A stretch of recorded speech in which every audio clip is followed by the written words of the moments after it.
We're no stranger to hard work. We'll go out and get our own food. Stay out of your hair. You got a problem with another group, we'll help with that too. Anything to contribute. No. Please. It's like 10 little Indians out there. It's just us now. No. I can't be responsible. If you turn us out, you are responsible.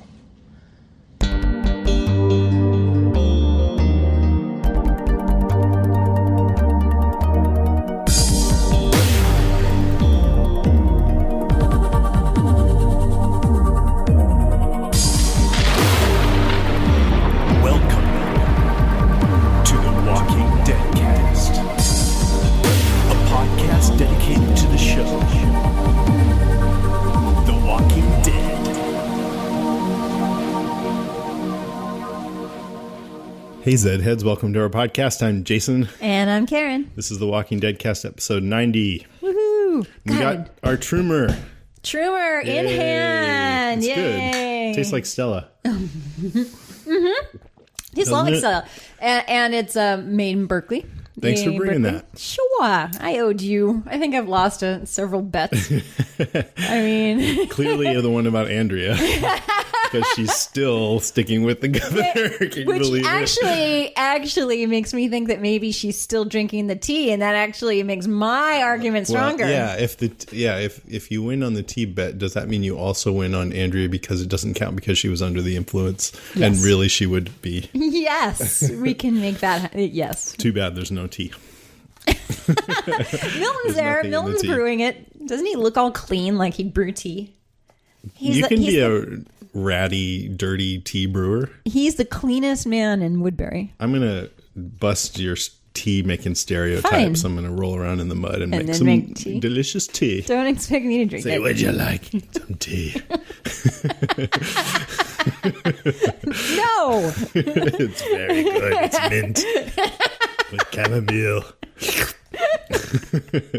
People don't like when I slurp. Okay, so let's get going. So I wanted to thank everybody who left messages for Glenn Mazzara. We got a bunch of them. I finally got around to kind of calling them all together. It was 12 and a half minutes of pure fan appreciation and sent them to him. And he sent me an email back about 20 minutes later saying he was in tears. So that was sweet. Don't ever send anything like that to me again, you jerk. Had to listen to that crap. No, I'm just kidding. No, he said, I'm in tears. Thank you. And then he wrote back a little later, thanks so much for putting that together. It really meant the world to me and my wife. The past few months have been surreal to say the least, and the support from the fans have made all the difference. Thank you. Man. So I hope you guys who did that feel good about that, because that was like the best response we could have had. I just really wanted to let him know that we appreciated what he's done, and you guys totally accomplished that. Thank you, listeners. Thanks, Jason. That is good. That was cool. We might have some new listeners. Welcome if we do. And the way this show works is we do what's called Deadcast Top 5, where we have our top 5 highlights of this week's episode. So we'll do that first. Then we'll have some news about The Walking Dead. Then we'll get into some listener emails and other communications and stuff like that called Listener Moans, Groans, and Grunts. We'll have a little short section on what's coming up next week on The Walking Dead. And this week we're doing a quick, mostly spoiler-free review of Warm Bodies, which Karen and I watched a few days ago. Yeah. And at any given moment, we're likely to make a bet that I usually win. Yeah, beer, that happens, beer-based. except for the last half. And by the way, hi to our live chatters. Just want to say hi to our live chatters. Yeah. Hi to our live chatters. During the season when it's on, you can log in and you can chat with us live. You can come at 4:30 p.m. and wait for us to start Pacific time, which usually is 4:45 or somewhere around there. Well, you gave fair warning this time. WalkingDeadcast.com/live. Mm-hmm. We might start right at 4:30, so you should get there right at 4:30 and then wait for us to start at 4:45. Get there. That's usually how it works. 3:30. If you come at 4:45, we will have been going for 15 minutes. It's Murphy's Law. Before we get into the Deadcast Top 5, we will now have some pre-show banter. So if you hate pre-show banter, you can skip to the next section now. But I just thought, since it's been a while since we last podcasted, we'd just talk a little bit about what we've been doing since then. Okay. So one thing we did was we watched Super Bowl. You had an awesome get together with your friends who are chefs, I guess. Yeah. They made awesome, the best Super Bowl food I've ever had. This was a great Super Bowl. I mean, actually, it was super disappointed because we're here in San Francisco and they didn't show the Walking Dead commercials here in San Francisco. So I was so bummed. Did they show them somewhere else? Yeah, they did. What? I was a little miffed that the Niners lost too, but mostly it was all about the commercials. They showed them somewhere else, huh? Yeah, in other markets. They had a lot of time to kill. You think that they... I know. I Like don't know. blackout, But I heard reports of different commercials showing in different markets, so I guess they don't just all show everywhere. But this was an awesome party because your brother is he always like that fanatical about sports? Yes. I thought maybe he had like mortgaged his house and bet all his money on the game or something. He acts like it, doesn't he? Yes, because when something bad, he just looks so upset. Right. But if they did, like they completed a pass, sometimes he'd jump up and high five all the other guys in the room. No exaggeration. And I'm not into sports and I don't, really care all that much. So I was just sort of sitting over in the corner, like looking up to see if he would turn around to high five me. And one time he turned around and looked at me and then he just put his hand because he could see the look up. But then another time, because I don't care that much, but it's hard not to care when the other people in the room care so much. So I started to care. And I think he could see my care meter rising because one time he turned around, we just totally gave each other a high five. Yes! Dude! Yeah. The cutest thing in the whole world, though, is Nico. Nico is in the stage where he's like a little puppy. And he was cavorting around the room. He's 1.5. Oh, my God. He's so picking cute. up on the energy. So he was just yelling, even though he doesn't know what the hell is going on.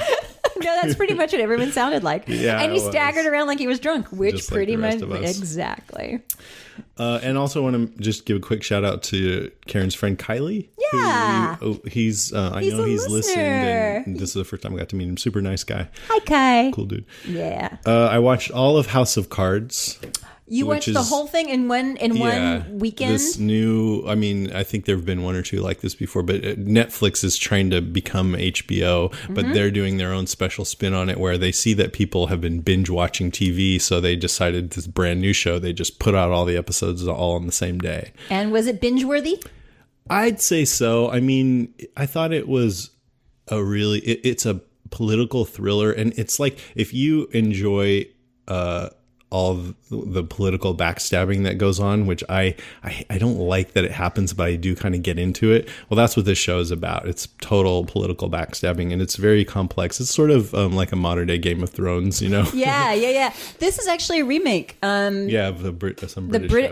And David's father was hooked on it. Kevin Spacey. I thought it was really good. Yeah. Not the best, but really good. Right. And I liked it a lot. Aww. So I did that. I'll just go through the rest of my list here. I read Wind Through the Keyhole, which is a Stephen King book set in the Dark Tower universe. He hasn't written one for many years, and we thought he was done with the series. He put this one out. I was highly disappointed with the ending of that. He's one of Lindelof's heroes, by the way, and I could see why. But this book was sort of a little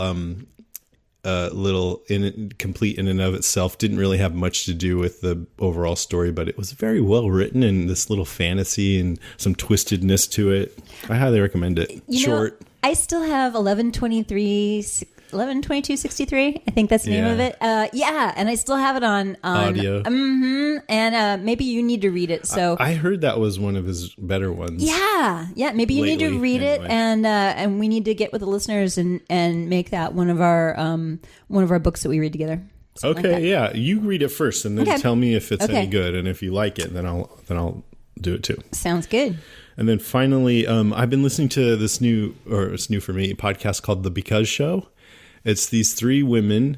I think they're around our age. They're super cool. Like they're cooler than us, I think. Is that possible? Yeah, unfortunately, it really is. They're great because they just talk about whatever they feel like. They were kind of my inspiration to talk about microbreweries last time. Yeah. Because I see they just ask the listeners what they want them to talk about, and then they talk about it. And they give like really good pointers. And they talk about finances and, how to keep your shit together financially, but they're also really funny, and they talk about really frank subjects like sex toys. They're very honest and authentic, and they're clever, and it's skewed towards kind of feminine subjects, I'd say, but they do it in such a frank way that it's like I get a window into the womanly mind or something. Maybe we need to interview them at some point. Yeah, totally. That might be fun. Yeah, but right now I'm just enjoying kind of getting to know. It's Amy, Geraldine, and Susan. So I recommend this show. It's called The Because Show. I'm going to subscribe. Yeah, you should. I want to hear what you think of it. Okay, I'll come back next time and I'll tell you. All right. Is there anything else you want to mention about what you've been doing since we last podcasted? I think I mentioned I read Gone Girl, which was fabulous. Read Gone Girl. I don't care who you are. Read Gone Girl. You'll love it. Even if you can't read. Even if you can't read. Read it anyway. And I just finished a book. I've been getting into these psychological thrillers, and there's one called The Likeness by an author named Tana French, and Never heard of it. Super good. And I went down to the Rose Bowl and watched Stanford win. Just saying, Cardinal. Yeah, we already talked about that too. Did we? Mm-hmm. Oh, you mean since the last? Did you do all of these things since we last podcast? Yes. That's the point. Since the last time we podcasted 3 weeks ago. During the interim. I thought it was the total. All right, fine. All right. I just read that book, The Likeness. Good. Done. Okay, let's move on. Fine. Because Karen doesn't really do much. She just works. Well, are we going to talk about the I just got back from Yosemite yesterday. It was beautiful. Did you have a good time? Snowy. Yeah, Nico's first exposure to snow. Did he I went dig it? down with the sled, and kind of took it easy, and he loved it. And then it got away from me the second time, and I was going way too fast, and he loved that even more. But I was afraid we were going to tumble, and I was going to break his little neck. He's a speed freak. He loved it. Yeah. Aww. So it was so much fun. He's the best. Swear to God. Should we move on? Yeah, let's move on. What people are actually here for. Attention shoppers, Deadcast Top 5 in 5, 4, 3, 2. All right, it's Deadcast Top 5 this week. It's Top 5 highlights for Season 3, Episode 9, The Suicide King. Yep. Why do you think it was called The Suicide King? Because Rick is the guy that has the power to send people off, which is, 10 little Indians. He can make Tyrese's group go out, and it's basically suicide. I don't know. Except when you kill somebody else, it's not suicide. It's only when you kill yourself. I don't know. But I know somebody mentioned, who was it? Oh, I went over to Lisa's and watched this. I think it was Jorah mentioned that Suicide King is the king in the deck of cards that has the sword stuck through his head. That's it. But that doesn't explain why it was called that in this episode. But it does seem like people are kind of self-destructing. Rick is going nuts.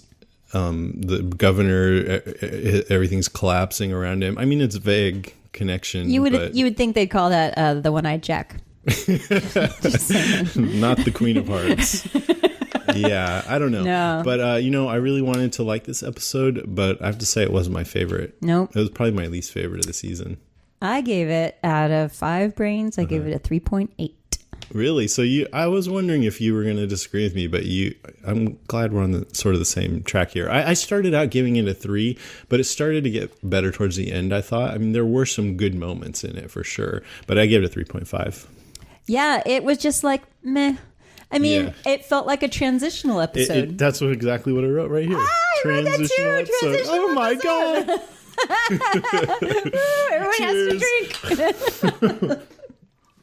If we ever that's funny. have a drink where you drink when we agree, I wonder if people would drink a lot. They might. We don't agree often.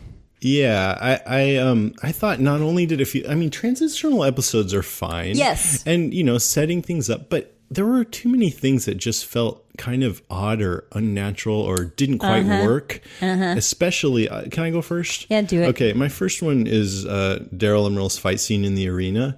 I think that just didn't work for me. First of all, you'd think you'd feel really tense about a scene like that, and I didn't. And I'm not sure why, but it didn't feel tense. And the whole thing with Merle saying, I got a plan here, just follow my lead. And then he turns around and starts fighting the zombies. Yeah. It's like, well, aren't the guys with the guns just probably going to shoot you? Or Right. what does that So do? what was the thing you did before? Yeah. And then, it didn't really make sense. Rick happened to show up and throw the smoke grenades, which seemed a little like, I didn't like the staging of that. You didn't see Rick coming back there.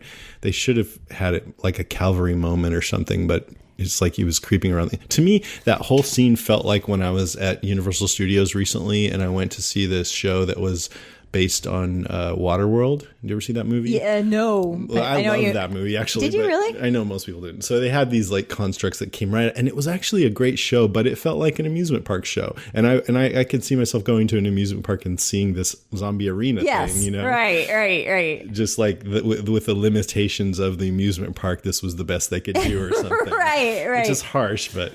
And it didn't need to be like that.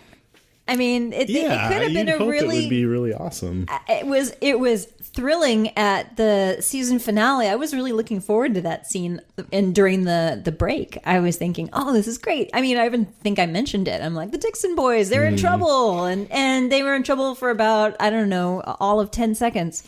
And then all of a sudden Rick was there and it was kind of chaotic. And I guess I didn't really believe the townspeople either. They just seemed so like they had this bloodlust, but it's like, it just seems like the director told them to do that. Right. But we haven't really seen any indication they'd be like that. Right. So I don't know. Yeah. Didn't dig that scene.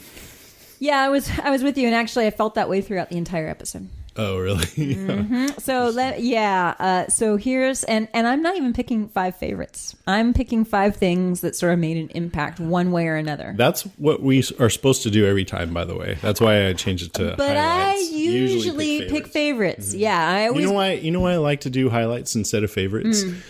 Because I mean, I'll stick a favorite in here too. Usually the number one thing is my favorite, but if you do highlights, it's more about analyzing and dissecting. Right. And if you do favorites, you can fall into that trap where you're like, remember that one part? That was awesome. That was cool. Like Chris Farley on Saturday Night Live. Remember when you did that? Yeah, that was great. Yeah. So anyway. Okay, so and my number 5 is Andrea's crazy rally speech, followed by the giant big group hug. It seemed like a kind of a what the fuck moment. She says Woodbury will go down in history. Yeah, really, will it? What are you talking about? You're just a bunch of townspeople, that kind of got together and made some really poor decisions. And I mean, honestly, if it does, it'll be a cautionary tale, Andrea. I don't know. I mean, they're the only place we've seen so far where people can relax, and there's somewhat of a successful community. The prison's very relaxing. Okay, everybody in Rick's group survived the whole winter until they got to the prison, whereupon 3 people immediately died. So I wouldn't call that very relaxing, and he went insane. Now, insanity so can my be point very is, relaxing. so far, it's been the only successful community that we've seen. Yeah, I think that's her true. point. That's true, and it's not that way now. No. She does rally the troops, stops the villagers with the torches and the pitchforks and the weird luggage. I don't know if you noticed that, but they all have this old school luggage.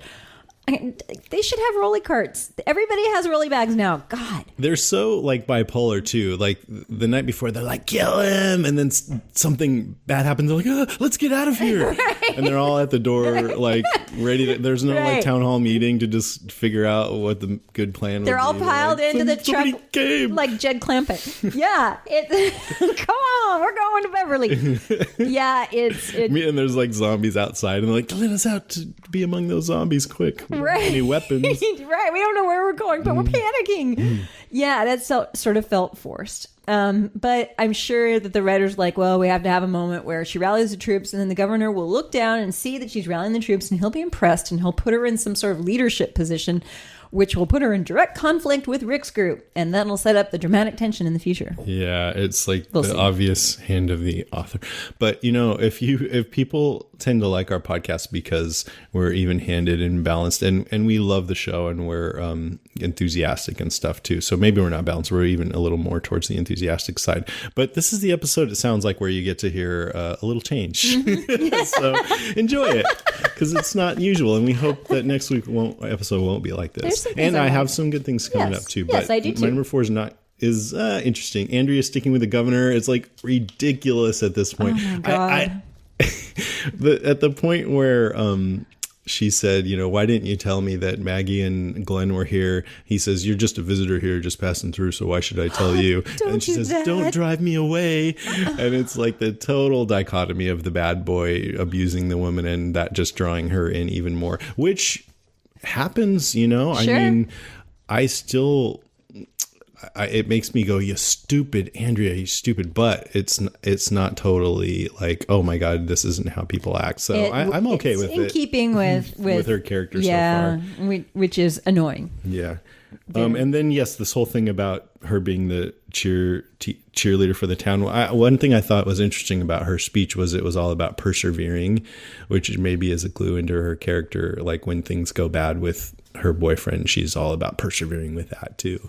I don't know. She was about ready to check out. Remember back in the CDC? She That's true. Would have not she wasn't persevered. About persevering at that point. She needed her future self to come back and give her a little pep talk. Right. Or a bitch slap. Yeah. And if like Andrea from season 2, when Dale is trying to save her life, heard Andrea from this season, she would just say, leave me alone. Let me kill myself. Yes, let me run my into choice. the zombies and kill. It's my choice. Right, exactly. Oh, maybe. Hey, God, Andrea, she's crazy nut. She really is. Maybe the nutty villagers want to go out there and see the zombies. It's their choice. Yeah, Let leave them go. it up to them. God. Here, why don't you give them a knife while you're at it so they can stab themselves? She's a suicide queen. Yes, she is. My number 2 is 3. Sorry, 3. Are we on 3 already? Yeah. I've only done 5 and 4. Okay, but you're right. My wow, what was that? Oh wait, maybe you're on 4. Did you hear that little bass note? Yeah, that was weird. Batshit crazy leaders. Oh, I'm swearing like a sailor today. Rick, batshit crazy. Being a leader is one thankless job. And so he hasn't had sleep in a while, and he's turning into a crazy kind of jerk. He won't shake Tyrese's hand, jerky. And he even criticized Oscar, also jerky. He's like, where's Oscar now? Well, Oscar died fighting for you. That wasn't what it was about. Asshole. I mean, I was trying to figure out what was going on with Rick, because it seemed a little like inscrutable. But I think what they're getting at is he feels bad about Lori dying, right? And he was supposed to be taking care of her. So when these new people come and they want to join the group, to him, that's a responsibility. That's why he said, I can't have you be my responsibility. Yeah. And that's why I failed my wife. Yes. And that's why she showed up right at that moment, because he's contemplating having to deal with more people being his responsibility. And then when they said, what about Axel and Oscar? And he said, well, look what happened to Oscar. That's basically saying, whenever I am responsible for people, they die. Yeah, so it was kind of not against Oscar. Step down, Rick. Yeah, exactly. That's what I was thinking. Like, okay, well, if you can't handle it, take a break. Exactly. Maybe he doesn't even need to step down. And I think my prediction is that Tyrese, hopefully at least, will end up hanging out with a group, and maybe he'll be a competition for a leader role. God, I hope so. Yeah. I really, really hope so. Why wave your gun at your dead wife in a wedding dress? Yeah. That was dumb. Again, batshit crazy. So that whole thing of, him seeing her and then yelling out, let's see, he's like, get out, you don't belong here. He's saying things that Tyrese would misinterpret as being said to him, right? That was the idea. So from Tyrese, he just sees Rick waving a gun around and saying, "Get out! You don't belong around here." With a gun, yeah. So he thinks he's talking to him. He's like, "Hey, we'll go," and that totally reminded me of something that would have happened on Three's Company, where they're always misinterpreting what's really happening on. Come and knock on our door. There's this one scene where Jack's helping Chrissy put up a shower curtain. Have you ever seen that? While Mr. Furley's outside overhearing. Here it is. Okay, Chrissy, I'll get in the tub with you, then we can get it on. Get next to me, I'll show you what to do.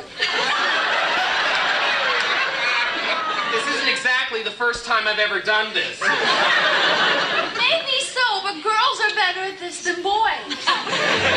Come on, Chrissy, a little less talk and a little more action, okay? Okay, you do your part, I'll do mine. I don't think it'll reach.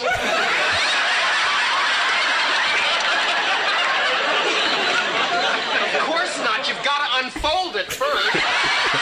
I always remember that line. So that's what that scene reminded me of.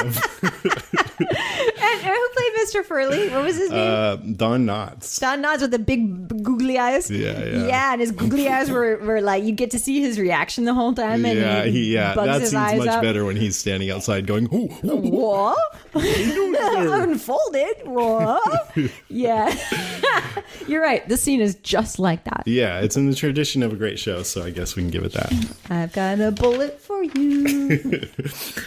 Okay, my Where were turn. we? Yes. You sure? Yeah. Okay, my number 3 is Merle. I enjoyed Merle in this episode. Did you? Yeah, because he had some great lines.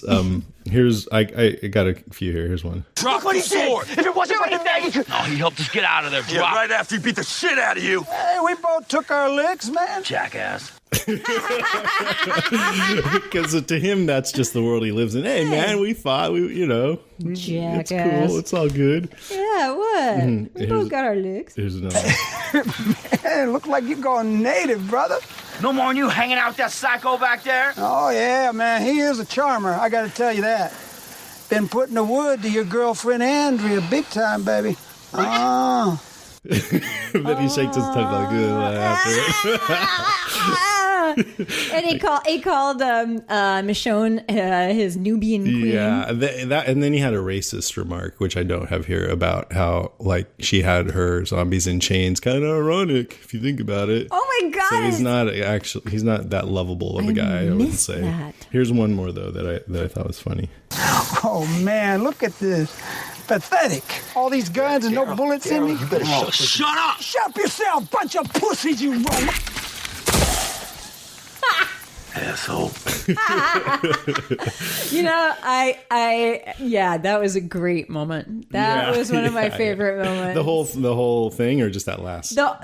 Everything building up to the point where Rick clocks him out, and brings him on the back. It was of the entertaining. Head. Yeah, I do like that. Just wish that somebody would duct tape his mouth shut. He'd be so.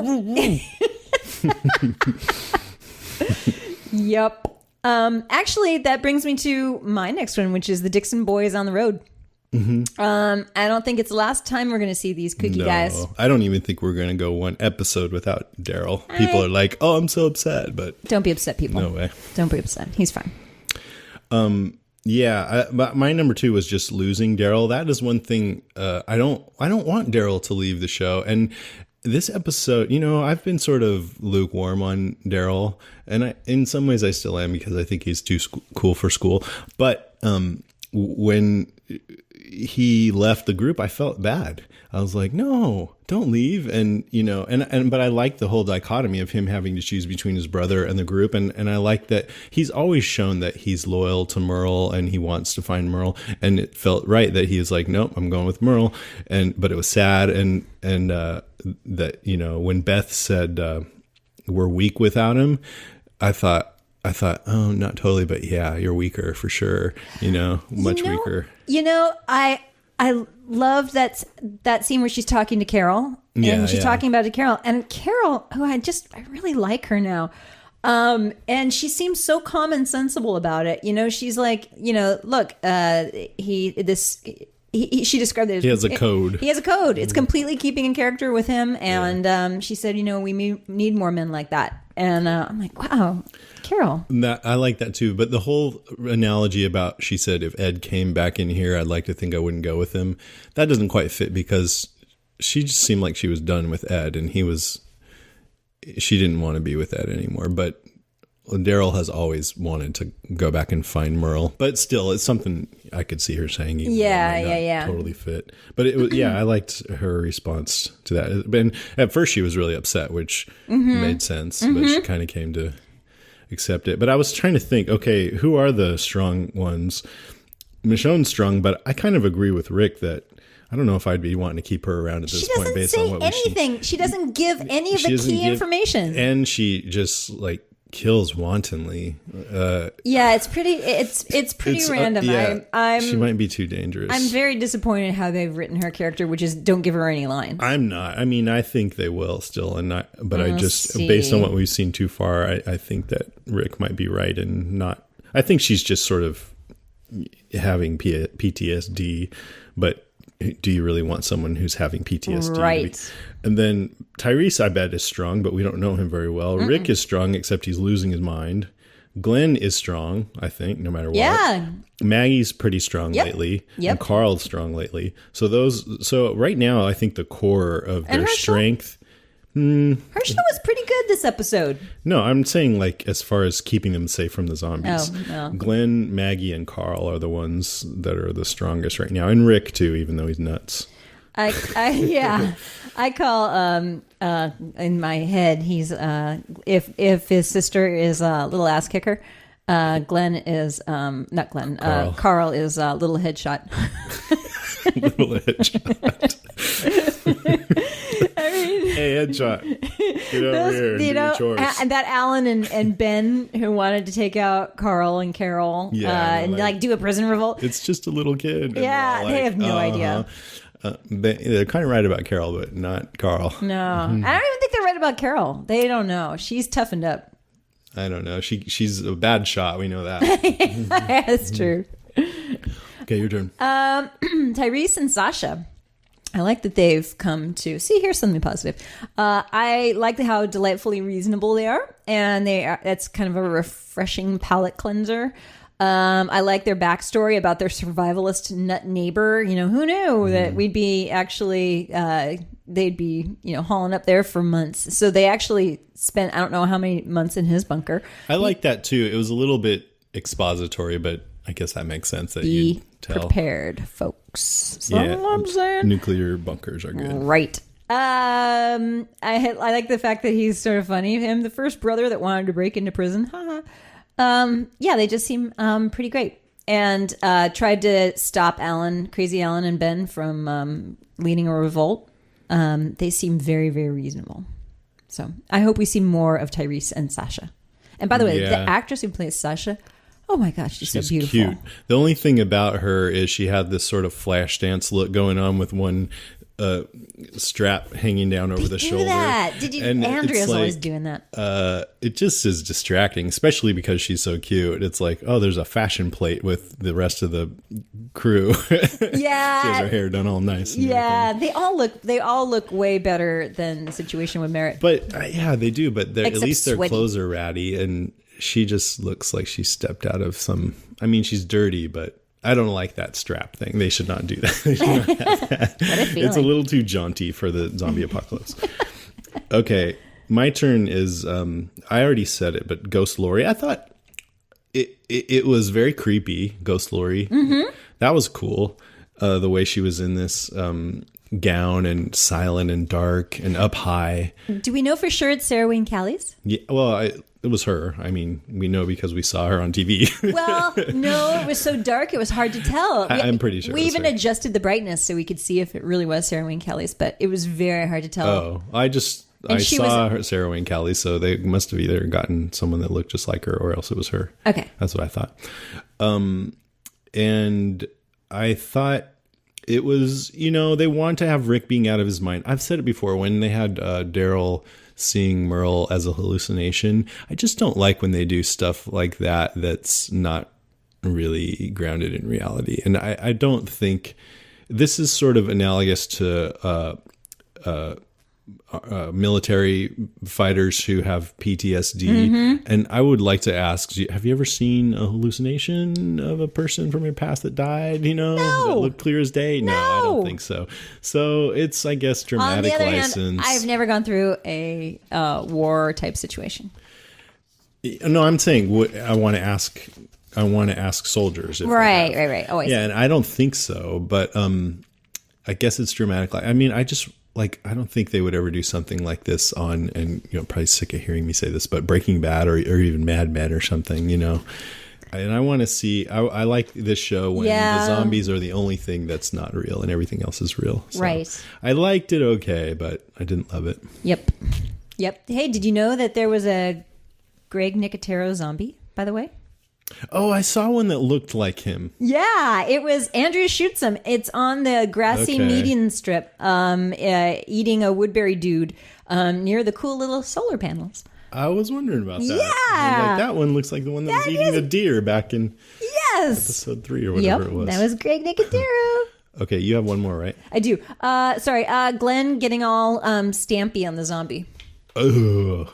Yeah. That was gross. It was gross. It was really gross. I saw a little bit of Talking Dead, and he described that scene, and he said, at first it was the actor, and then they pulled the actor away, and they brought out his mannequin double, and they perforated the head so that he's like, not that I needed the perforations, and then they filled it with goo basically, and they just said, go to town on it. That's what he did. Yeah, get all stampy on it. Stomp. That was my zombie kill of the week, folks. Yeah, that's a good one. It made me jump a little when the zombie was in the truck. Since you've seen more Talking Dead than I have, if we interview Hardwick, you should be there. So you I should. Ask him why he always interrupts somber moments with a hashtag whatever. Right. Hashtag Dixon guys. Yeah. Hashtag severed head. Okay, I had a couple notes. So zombie snuck in. I thought it was a little weird how zombies snuck in when Rick and company left Woodbury. They snuck into the wall there. What? And then the next day, as Andrea was out on the road, you heard that guy get attacked by I think it was, assume it was the zombies that snuck in. Yeah, I don't know. But what were they doing all night? They were just like hanging out. Nobody saw them. They're very, very slow. Maybe they came in during the night, saw that there was nobody around, and then went back out, and then they came back in. Okay, I don't know. I'll go that was the Greg Nicotero zombie that she heard. Oh, okay. And then she had her gun in her hand, and she was staring down at this mangled dude, going, and this woman's like, "Somebody help him!" And then Andrea's standing there with her gun, and the woman who just asked somebody to help the guy looks at Andrea and goes, "Do something!" And it's like, well, what do you want her to do? Probably shoot him, I guess. I don't know. Then the governor comes out of his little hidey hole and pops him, and then goes back right back. Right. That was a little. See, that's what I mean. It's just things feel a little off. Yeah, I agree. The whole thing about Herschel telling Tyrese, we have a tight knit group, so I wouldn't get too comfortable here, and then Rick saying he doesn't want people around. It just reminded me back when Rick was on the other side of the fence. Trying to get Herschel to let him stay on their farm, and they wouldn't. And at first I was like, see, it doesn't make sense because Rick knows what it's like to be on the other side, but you have to give him some leeway. He's crazy. He's suffering now. And